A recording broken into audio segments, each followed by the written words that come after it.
A pleasant day to each and everyone. My name is Kevin G. F. Mbok from BSc Design 1B.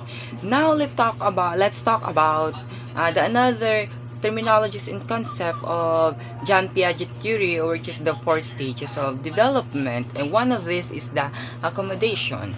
How do people learn new things? This question seems quite simple, yet it is a topic that has long been a major subject of interest for psychologists and educators. Experts agree that there are many different processes by which information can be learned. And one of these methods that were described by early psychologists is known as accommodation. Accommodation is a part of a learning process that allows us to change our existing ideas in order to take in a new information.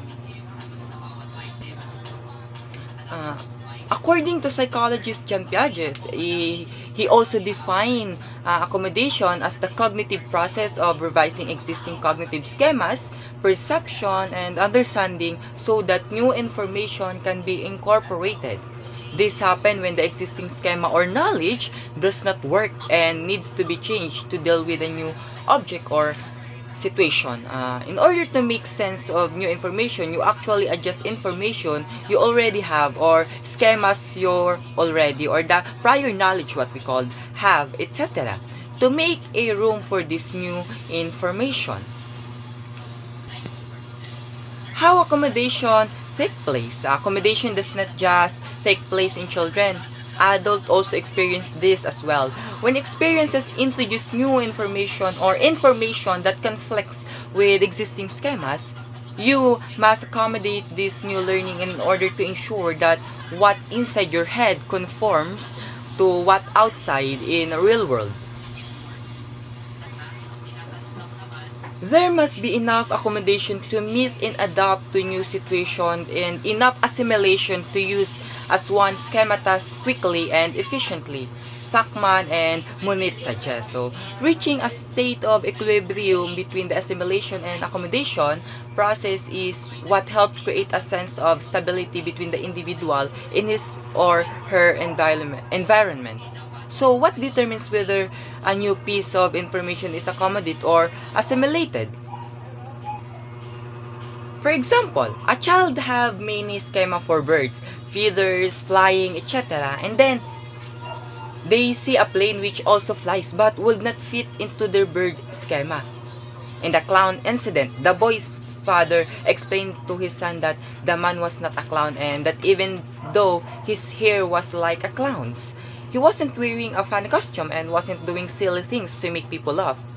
With this new knowledge, the boy was able to change his schema of clown and make his idea fit better to standard concept of clown.